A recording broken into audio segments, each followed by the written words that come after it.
À l'écoute de la chaîne 2, il est 12 h en commune 1 et partout à Bamako. Bonjour et bienvenue aux informations.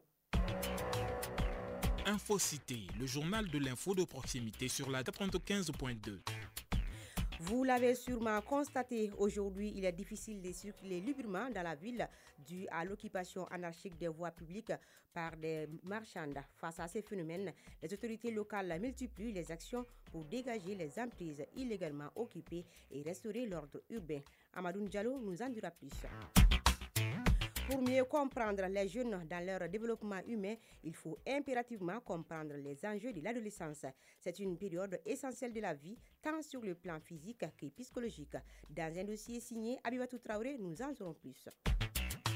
Pour l'actualité internationale de ces 12 heures, Mamadou Doumbia sera là pour nous dire par quoi elle est dominée. Voilà pour les titres. Merci de nous suivre. Lutte contre la fraude en milieu scolaire. La brigade d'investigation judiciaire interpelle 18 présumés qui seront présentés devant le procureur dans les prochains jours. Cette interpellation fait suite à une série de fraudes constatées pendant la phase de correction des épreuves du DF session de juin 2025. Les faits se sont déroulés au sein de l'Académie d'enseignement de la rive gauche du district de Bamako. Comme annoncé, l'occupation anarchique des voies publiques à Bamako complique la circulation et menace la sécurité des usagers. Dans plusieurs quartiers de la capitale, la situation devient intenable pour les riverains qui dénoncent ces calvaires. Face à ces phénomènes, les autorités locales multiplient les actions pour dégager les emprises illégalement occupées et restaurer l'ordre urbain. Reportage Amadou Diallo. L'occupation anarchique des voies publiques pose un réel problème à Bamako et demeure un véritable casse-tête pour les usagers de la route. Nous sommes à Kalabankroa, en commune 5 du district de Bamako, dans la rue 353. L'occupation de cette voie constitue un calvaire pour les habitants du quartier. Monsieur Mariko, usager.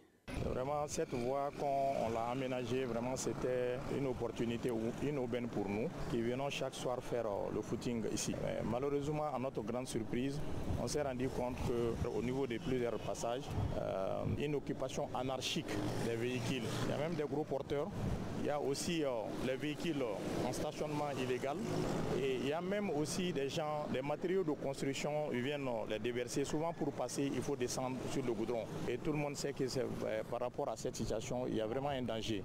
Pour combattre ce phénomène, la mairie du district de Bamako, à travers son service de développement urbain, œuvre activement à dégager certaines voies publiques de la capitale. Commissaire divisionnaire Mouro Diara, directeur d'IBOP. Nos équipes font des rafles. Souvent, nous menons des répressions aussi, parce qu'en plus des rafles, avant de faire des répressions, on donne des sommations. Ousmane Fati, procureur du tribunal de grande instance de la commune 5. C'est le code actuel qui fixe les amendes dans la fourchette de 50 000 à 100 000 francs. Parce que, en fait, ces contraventions sont classées en 3 types. En résumé, l'application de ces nouvelles sanctions représente un tournant dans la gestion de l'espace public. Néanmoins, sans un soutien social et des solutions concrètes pour les occupants, il y a un fort risque que ces efforts ne soient pas durables.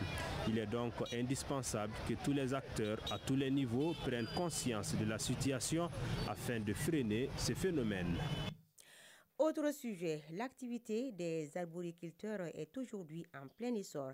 Ces professionnels visibles en ville et le long de certaines artères cultivent et élèvent des jeunes plantes destinées à devenir des arbres. Ces plantes sont largement utilisées par la population, que ce soit pour l'embellissement ou pour d'autres usages. En cette période hivernale, les pépinières sont bien sollicitées. Suivons Bakary Kabadjakité qui est allé les rencontrer.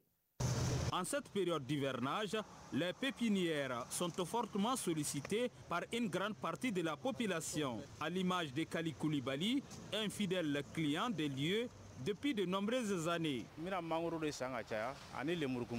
Je viens généralement m'approvisionner ici en manguier et citronnier. En plus de ces arbres, je fais recours à l'oranger et le goavier. Ces arbres poussent bien en ces temps-là. En saison sèche, on procède à leur entretien. Avec 2 saisons successives, on a un arbre bien utile. Les professionnels du secteur proposent un large éventail de jeunes plants à leur clientèle. Petit à petit, ils parviennent à s'adapter au climat des affaires. Jean-Marie Traoré, pépiniériste. Les manguiers et les papayers sont fortement sollicités par notre clientèle. Les produits se vendent en toute saison, mais la demande est plus forte en période d'hivernage. Par contre, pendant la saison sèche, le marché n'est pas florissant. C'est l'une de nos principales difficultés. Bakary Doumbia, pépiniériste. Tous les arbres fruitiers s'achètent et sollicités. Certaines personnes préfèrent le manguier et le gouavier, et souvent l'oranger.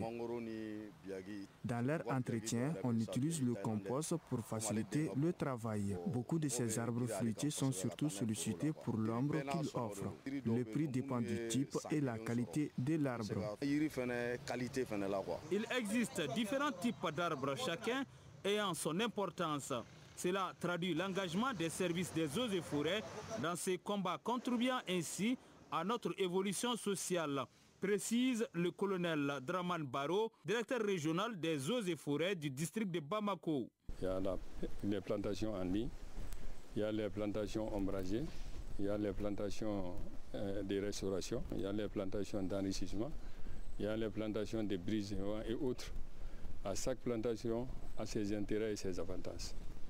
Quand on prend directement les plantations en ligne qui généralement arrangent beaucoup les Bamakois, ça c'est les plantations généralement qui se font au long des goudrons dans les familles et puis les plantations tirent les terres pleines que beaucoup voient le long des goudrons. Dans le contexte malien, l'hivernage est la période idéale pour procéder à la mise en terre des jeunes plants, rappelle le colonel Barou. Nous sommes dans un pays sahélien, c'est ça le moment propice pour planter.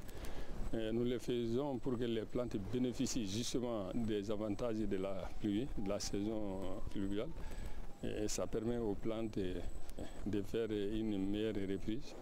Et mieux que ça aussi, le taux de réussite est vraiment satisfaisant. Planter est une bonne chose, mais l'entretien continu des arbres est indispensable, insiste notre spécialiste. Planter là c'est très facile, produire les plants c'est très facile, mais l'entretien c'est à long terme. Quand on n'arrive pas à les faire, vaut mieux ne même pas planter, surtout dans un pays où la divagation des animaux ne cesse de s'accroître. On est obligé de les protéger. Planter est un acte de civisme qui nécessite une adhésion massive de la population. C'est d'ailleurs une politique mise en œuvre par l'État qui consacre le mois d'août à une vaste campagne de reboisement à travers tout le pays. Un mot de religion, la communauté musulmane s'apprête à célébrer Ashura. Ashura correspond au 10e jour du mois de Muharram. Ce mois marque le début de l'année hégirienne, c'est-à-dire le premier mois du nouvel an musulman. La journée d'Ashura reste significative dans la religion musulmane.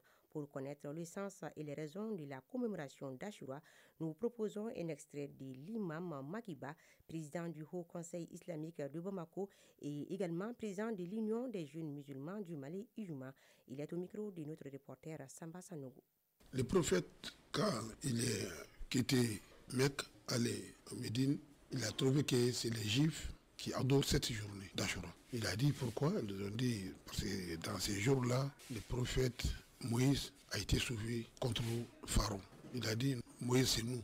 Nous, on doit célébrer, fêter ça plus que vous. Et comment les fidèles doivent célébrer le jour d'Ashura? Il y a beaucoup de choses d'adoration. Il y a des gens qui font avec les jeûnes, il y a des gens qui font avec des sacrifices, avec lecture du Saint-Coran, avec des prières, avec tout ce que tu peux faire comme bien. Tout c'est permis dans les jours d'Ashura. À suivre donc l'intégralité de cet entretien à 12h30 avec Samba Sanogo. Une émission est réalisée aussi par Samba Sanogo et c'est ce qui nous amène à faire l'actualité internationale. À présent, le tour d'horizon de l'actualité internationale. L'actualité internationale avec vous, Mamadou Doumbia, bonjour. Bonjour Koumbakane. Bienvenue. Merci. Tout d'abord au Sénégal, les familles des 2 jeunes morts de Cameroun dans l'attente d'explications convaincantes. Oui, Koubakane, après 2 semaines, les familles des 2 jeunes hommes retrouvés morts sur la plage veulent désormais des réponses. Pour l'heure, on ignore toujours les circonstances exactes de leur décès. Cependant, les autorités assurent vouloir la transparence dans cette affaire. Quant au ministre de l'Intérieur, il a rencontré hier vendredi les familles des disparus. Est de la RDC pour Kagame, les négociations à Washington et Doha sont les deux faces d'une même place. Hier, Paul Kagame a tenu une conférence de presse à Kigali, dans la capitale rwandaise. Le président rwandais est revenu sur l'accord de paix signé à Washington entre son pays et la République démocratique du Congo le 27 juin dernier sous l'égide des États-Unis. Centrafrique, cette fois-ci, l'opposition demande la démission du gouvernement pour sa gestion du drame du lycée et Bougada. Le bloc républicain pour la défense de la Constitution exige la démission du gouvernement après l'explosion d'un transformateur de l'ENERCA qui avait coûté la vie à une vingtaine d'élèves, blessant au moins 260 autres alors qu'ils composaient le bac le 25 juin dernier. Position exprimée hier à Bangui au cours d'une conférence de presse. C'est tout ce qu'il fallait retenir de l'actualité internationale de ces 12 heures. Koubakane. Merci Mamadou Doumbia. Et retour au Mali, où comme dans le monde, l'adolescence est une phase du développement humain, tant sur le plan physique que psychologique. Entre quête d'identité, transformation corporelle et affirmation de soi, ce passage de l'enfance à l'âge adulte s'accompagne de nombreux défis. Comprendre les enjeux de cette étape est essentiel pour mieux accompagner les jeunes dans leur développement. C'est un dossier signé Abiba Traoré.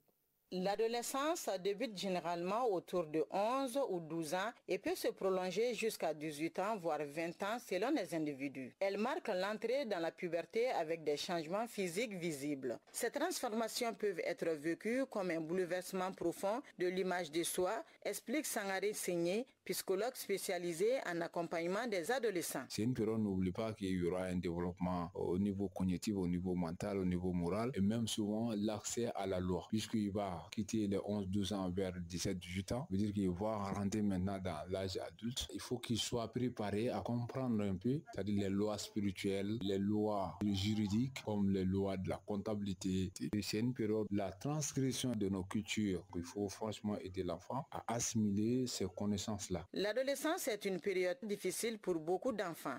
Donc, les parents doivent eux aussi s'adapter à cette période instable. Confie So Abibatou, 24 ans. Je faisais tout ce que ma maman me demandait. Je ne sortais même pas si ce n'est pas aller à l'école ou bien à la boutique. Moi, je pense que c'est une question de conscience, surtout en tant que fille. Les garçons tournent autour de toi. Et puis, des fois, comme on le dit en Bambara, c'est pas facile parce que tu penses que tu es au-dessus de tout le monde. Les relations familiales sont souvent mises à l'épreuve.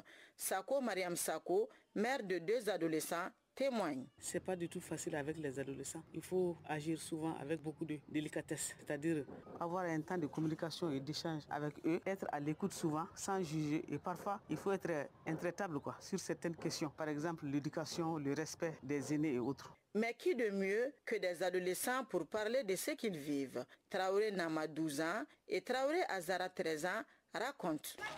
On se sent bien, mais il donne des interdictions. Quand on est à l'adolescence, il ne faut pas boire de l'alcool et les stupéfiants. Il faut éviter de sortir la nuit à les heures tardives, d'apprendre de voler soin. Nos parents nous conseillent de ne pas sortir la nuit, éviter de trop jouer avec les garçons, de travailler à la maison et à l'école, car nous sommes les mamans de demain. Souvent, je me fâche contre eux parce qu'ils nous disent de ne pas sortir, de ne pas regarder les télé quand il y a les cours et de faire les tâches ménagères. L'adolescence est donc une période de construction et de contradiction. Elle est faite d'élan vers l'autonomie, mais aussi de retour soudain vers l'enfance. Le soutien des adultes, parents, enseignants, professionnels reste fondamental.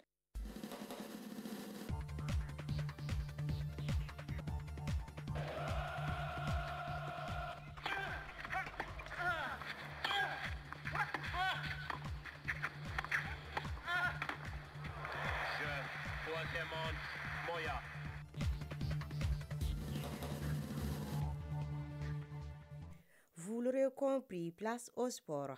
Et en nouvelle, les quarts de finale de la Coupe du Monde des clubs ont commencé hier vendredi et se poursuivront ce samedi. Le match au sommet oppose le Paris Saint-Germain au Bayern Munich. Sur le continent, les meilleures équipes féminines d'Afrique se réunissent au Maroc pour la Coupe d'Afrique des Nations féminines 2025 de football, où 12 nations s'affrontent pour le titre continental lors des 26 matchs. En taekwondo, le championnat d'Afrique des clubs débute ce week-end chez nous, ici au Mali. Les catégories concernées sont les cadets, les juniors et les seniors.